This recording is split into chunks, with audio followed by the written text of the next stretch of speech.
Hello and welcome to the Entrepreneurial Edge. I'm Chris Bishop.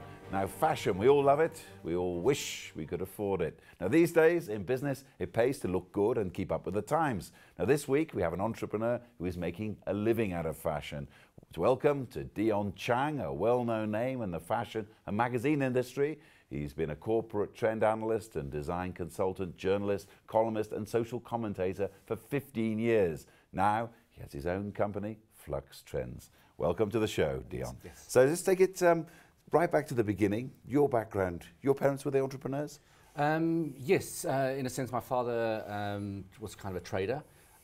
He started working at the American Embassy, but then also went into fast food. So he did a number of different things.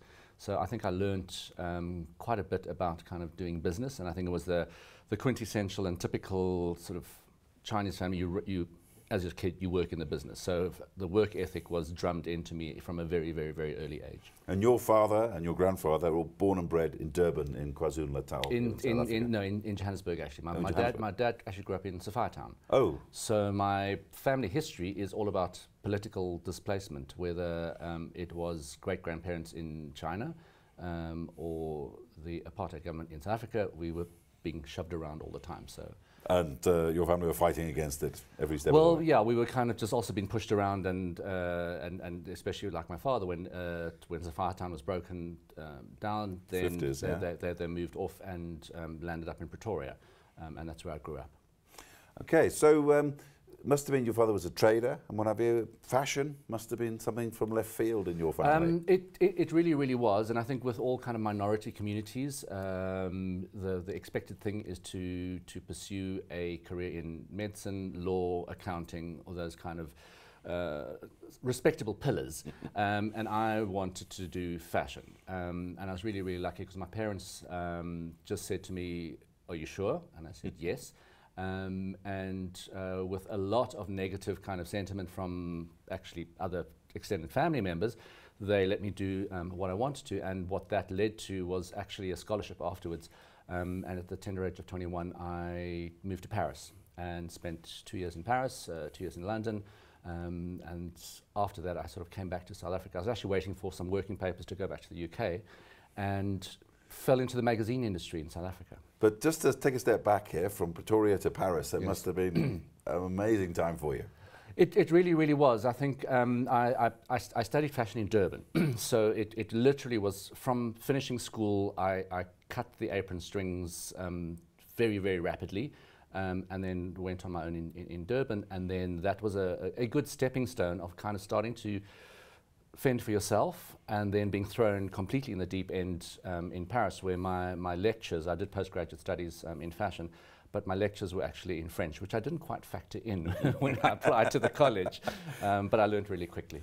But also, I mean, just getting out there on the streets and seeing the way people were dressing and what was happening at the time, it must have been a fascinating time for you. It really, really was, and I think that's why I've kind of diverged out of the kind of mainstream fashion and the media space into much more of a trend space. Because when I cut my teeth on fashion, there were design movements. What we have in fashion now is kind of celebrity culture, get the look, and you know, I say it like any dish laced with garlic, it repeats itself. In fashion, for me, it just repeats and repeats itself. So I lost interest in it, about 5 to 7 years ago. And you said that your lessons were in French in Paris. I mean, how long did it take you to learn the language? Well, I did a course in South Africa for about 6 months just to prepare myself, which of course doesn't help because you speak in the classroom, and then the minute you leave the classroom, you don't. Was really thrown into the deep end, not only with the course in Paris, but I sublet from quite a mad Swiss artist the apartment, who didn't speak a word of English. So when you have to eat and you have to find a place to stay, you learn very, very quickly how to pick up the language. Okay, so you came back to Africa and you got into the journalism business, yes. Writing and what have you. At that time, what sort of era was it when you started? It was really, really strange. It was the early 90s, and my first big kind of mainstream job offer was with the Afrikaans magazine Roy Rosa. And I'd just come back from London with a rather edgy portfolio, and when they interviewed me, I said, are you really sure I'm in the right place and the right person? But of course, transformation was the name of the game. And coming up to 94, a lot of publications wanted to do that transformation. And sort of around about 97 or so, I kind of worked with in Afrikaans magazines. I'd worked in for local ones like True Love and Cosmopolitan, and then the big one came, and one of the first international publications that launched was Elle Magazine, and I was part of the launch team for Elle Magazine, and that really was a trajectory into fashion media, which is where most of my career was actually spent rather than actually in design. So understanding the media and magazine and publishing arena was really what I got to grips with in that and period. it must have been an interesting time, because one could have argued before democracy in this country, the fashion world was fairly staid and hidebound, I don't know. Yeah. And how were things changing? It was really incredible, because it not only were we kind of looking at society in South Africa. So suddenly your reader demographics, it was a complete new science to do that. So that was really interesting. And I think the other thing was that the influx of these international titles. So suddenly you were bringing a little bit of global credibility into the publishing world. And that in itself was really exciting, because we were beholden to the Hachette Filipacci, which was the holding company in Paris. And so what you did, even though it was in South Africa, had a link to a global vision of it. So it was very exciting to be part of that global view, and then launching something new in a completely kind of fresh environment in South Africa. It was kind of, I think, what sparked my interest in starting things and pioneering and trailblazing with things. Because my career has been littered with incidences of starting things and being at the forefront of when things start, and I think that's what excites me. So making yourself into an entrepreneur after all of these years of being in the business and writing about fashion, how did that come to you? I think when I first arrived back in South Africa, I was and have always been, besides my two stints at magazines, have always been a freelancer. So in essence, I learned from the word go how to survive as your own boss and really work your benefits. If you don't hustle for work, you don't get paid for it. So you learn very quickly that it's not a guarantee that you're going to get a salary check at the end of every month. And I think that instills in you a kind of a bit of a fighting spirit, because you understand that you've got to work all the time, and so luckily with a bit of Asian blood, it's a good convergence. And that first day then, when you sat down and finally you got your own business and your own responsibilities and your own overheads, how did it feel? It was quite liberating and very daunting. And I always say to people, they say, "Wow, it's fantastic, you run your own business." And I said, "Well, running a business is not for sissies. It really isn't." The whole thing about overheads, management, staff, all of that becomes it's a very steep learning curve.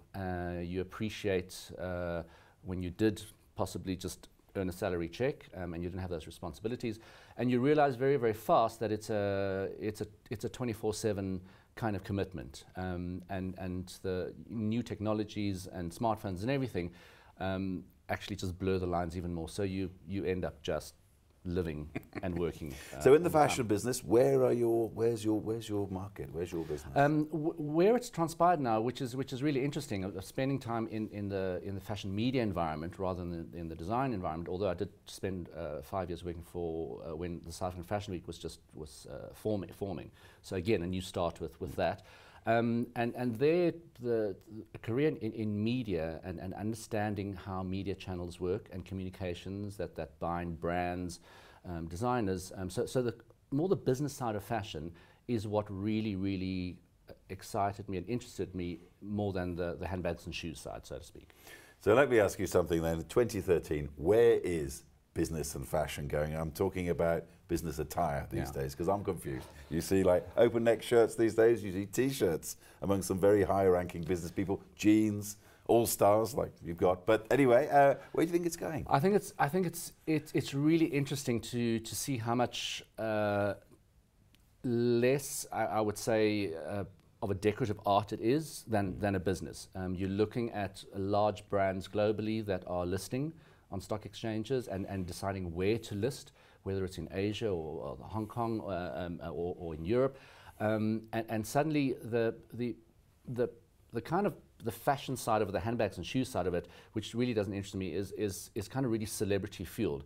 But what is interesting is that how technology is skewing the entire value chain of fashion. So from production and the timelines to who has the voice of authority. So your fashion editor no longer can dictate this is what you wear, green is the new black, or whatever. It's gone much more into crowdsourcing or what people want and peer-to-peer review. So it's flipped the industry completely on its head. And that, for me, is exciting because, again, it's a whole new clean slate, and you don't really know where it's going to go. Where I operate now is actually in the retail space. So not from the design and manufacture of the fashion, but how to actually get it to consumers and how to sell a brand to people. So it's a slightly different emphasis on the Do you think we'll ever get to the stage where we'll have like CEOs of multinational companies pitching up for their results in jeans and a t-shirt? Do you think so? Well, I think it's happened already, because if you look at Mark Zuckerberg and literally, you know, your millennial generation, all your CEOs with obscene bank accounts are all under 30. And it's also very, very interesting to see, it was just in the recent Time magazine, they said the thing was about Edward Snowden, who leaked the papers, and they said these are the geeks who leak. So you've got a new generation who's really shifting business ideals and principles, and I think that's going to, well, shift the way in which you do business and how you look while you're doing